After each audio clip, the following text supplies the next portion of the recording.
नमस्कार दोस्तों, मेरा नाम है विपुल राजपुरोहित और स्वागत है विपुल एजुकेशन चैनल पर आप सभी का। दोस्तों, कक्षा 12 की जो बुक चल रही है आज़ादी के बाद स्वर्णिम भारत भाग 2, उसका हम 4 पार्ट पढ़ चुके हैं। आपने चारों पाठों की वीडियो नहीं देखे, आई बटन में लिंक मिलेगा, जाकर देख सकते हैं। आज हम इसका पाठ नंबर 5 शुरू कर रहे हैं और वैसे इस बुक का अंतिम पाठ है और इसके बाद ये बुक कंप्लीट हो जाएगी। ठीक है, तो आज हम शुरू कर रहे हैं अध्याय 5, भारत की विदेश नीति।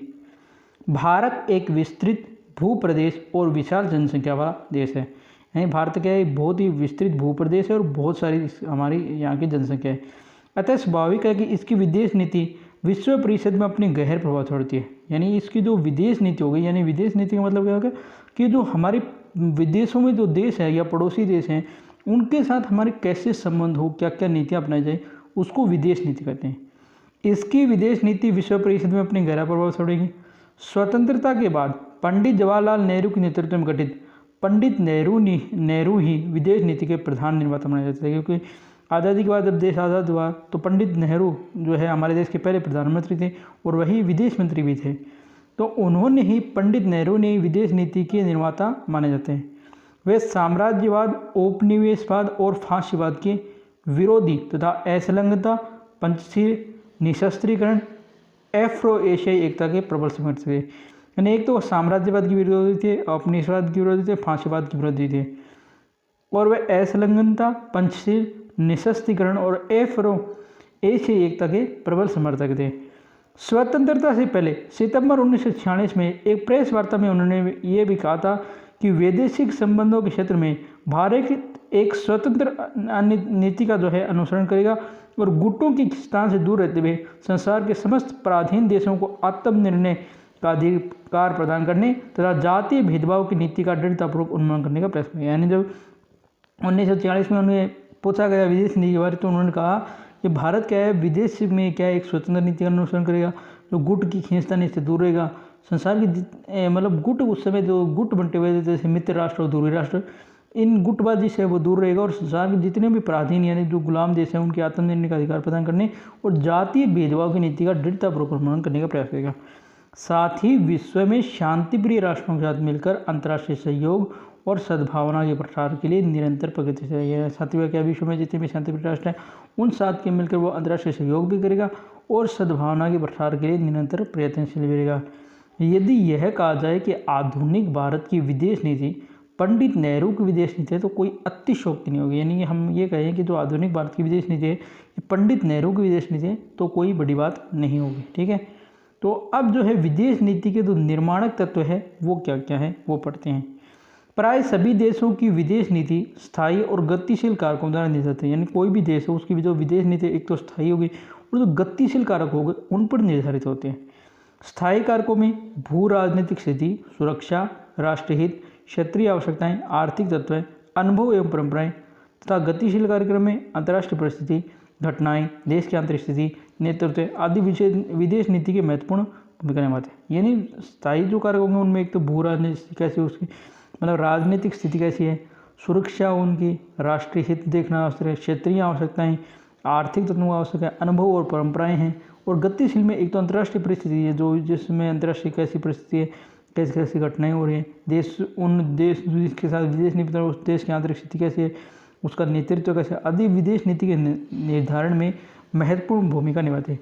यही स्थायी और गतिशील कारक भारत की विदेश नीति के भी निर्माण तत्व है। यानी यही स्थायी और गतिशील जो कारक है वो भारत की विदेश नीति के भी निर्धारक है। तो सबसे पहले देखते हैं देश का भूगोल।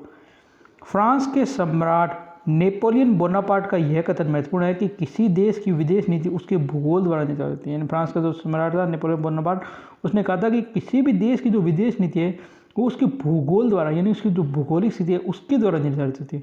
भारत के संबंध में ये बात पूर्णतया सत्य है। यानी भारत के संबंध में ये बात करें तो पूर्णतया सत्य है, क्योंकि प्रकृति ने भारत को एशियाई महाद्वीप के दक्षिण में अरब प्रायद्वीप और हिंद चीन प्रायद्वीप के मध्य केंद्रीय स्थिति प्रदान करेगी। यानी अगर हम भारत के विश्व के मानचित्र में नक्शा देखें तो ये क्या है, एशिया महाद्वीप के दक्षिण में और अब अरब प्रायद्वीप और हिंद चीन प्रायद्वीप है इसके केंद्र में है।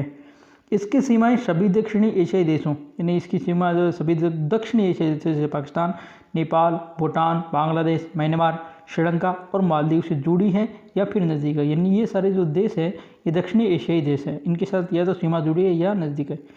यह स्थिति सामरिक दृष्टि भी महत्वपूर्ण है, यानी युद्ध की दृष्टि से या रण क्षेत्र की दृष्टि से भी महत्वपूर्ण है। अंतर्राष्ट्रीय संबंधों पर भूगोल के प्रभावों का अध्ययन भू राजनीति कहलाता है। यानी जो अंतर्राष्ट्रीय संबंध है इस पर जो भूगोल का अध्ययन है ये कहलाता है भू राजनीति, जिसको कहते हैं जियो पॉलिटिक्स। एक देश की अवस्थिति एवं भौतिक स्थलाकृति उस राज्य की विदेश नीति पर बहुत महत्वपूर्ण प्रभाव डालती है। यानी किसी देश की हम स्थिति और उसकी जो भौतिक स्थलाकृतियाँ हैं वो विदेश नीति पर प्रभाव डालती है। प्राकृतिक सीमाओं की उपस्थिति एक देश को सुरक्षा का भाव प्रदान, जो प्राकृतिक सीमाएं हैं वो एक देश को सुरक्षा का भाव प्रदान करती है, जिससे शांतिपूर्ण समय में वह घरेलू विकास पर भी ध्यान देंगे। जब शांतिपूर्ण समय होगा तो वह अपने घरेलू विकास पर भी ध्यान दे सकते हैं। अधिकतर देशों के लिए द्वीपीयता संभव है, यानी ज़्यादातर जो देश हैं उनके पास द्वीपीयता संभव नहीं है, क्योंकि उनकी सीमा से कोई देश लगे होते हैं, यानी देश उनकी सीमा से कोई न कोई देश लगे होते हैं। उनके पास अंतर्राष्ट्रीय मामलों से असंलग्न रहने का विकल्प नहीं होता, यानी अगर वो अंतर्राष्ट्रीय मामलों से असंलग्न नहीं रह सकते क्योंकि उसके पास कोई विकल्प ही नहीं होता। दूसरा, ऐतिहासिक अनुभव, परंपराएं एवं संस्कृति। आधारभूत रूप से किसी देश की विदेश नीति उसके तत्कालिक ऐतिहासिक अनुभवों, परंपराओं और संस्कृति से रहती है। यानी जो ऐतिहासिक अनुभव, परंपरा, संस्कृति है इसमें आधारभूत रूप से कोई भी देश की जो विदेश नीति है उसके ऐतिहासिक अनुभवों से, उसकी परंपराओं से और संस्कृति से ही निर्धारित होती है। भारतीय परंपराओं में राजनीतिक शक्ति का एक आदर्शात्मक स्वरूप उजागर होता है। यानी जो भारतीय परंपरा है इसमें जो राजनीतिक शक्ति है इसका एक आदर्शात्मक जो स्वरूप है वो उजागर होता है, जिसमें हम शांति की बात करें, सहयोग की बात करें, वसुधैव कुटुंबकम आदि जो अंतर्राष्ट्रीयवाद का आदर्श रूप है क्या दिखाई पड़ता है। भारतीय संस्कृति साम्राज्यवाद की घोर विरोधी जियो और जिनोदो जैसे विचारों की पोषक रही है। यानी जो भारतीय संस्कृति साम्राज्यवाद की जो घोर विरोधी है जियो और जिनोदो इस विचारधारा की पोषक रही है। उसके बाद हम बात करते हैं राष्ट्रीय हित की। प्रत्येक देश की विदेश नीति राष्ट्रीय हित को ध्यान में रखकर निर्धारित की जाती है। यानी जो कोई भी देश है इसकी जो विदेश नीति है वो किसको ध्यान में रखकर निर्धारित की जाती है, राष्ट्रीय हित को। राष्ट्रीय हित में इन सभी बातों का योग होता है जो किसी राष्ट्र की संस्कृति, सुरक्षा और भौतिक कल्याण की अधिकतम गारंटी पर देते हैं। यानी जो भी राष्ट्रीय हित है इसमें सारी बातें हैं, जैसे राष्ट्र की संस्कृति है, उसकी सुरक्षा है, भौतिक कल्याण है, सबकी। यह सत्य है कि अंतर्राष्ट्रीय राजनीति सदा चलायमान रही है। जो अंतर्राष्ट्रीय राजनीति है ये हमेशा चलती रहती है, उसमें कोई स्थायी मित्र या शत्रु नहीं है। उसमें न तो कोई स्थायी मित्र होता है न कोई स्थायी शत्रु होता है। ये सभी राष्ट्र हित को देखते और बनते बिगड़ते रहते हैं। जो कभी है राष्ट्र हित को देखते हुए बनते भी रहते हैं और बिगड़ते भी रहते हैं। अगले जो कुछ कारक है वो हम नेक्स्ट क्लास में देखेंगे। तो आज की इतनी ही क्लास रखेंगे। तो आपको आज की क्लास कैसी लगी ये वीडियो के कमेंट सेक्शन में आप ज़रूर बताएंगे। वीडियो को लाइक करना, शेयर करना भूलना नहीं, और चैनल को सब्सक्राइब नहीं किया तो आप चैनल को सब्सक्राइब कीजिए और बेल आइकन को प्रेस कीजिए। धन्यवाद दोस्तों। जय हिंद, जय भारत। घर रहें, स्वस्थ रहें।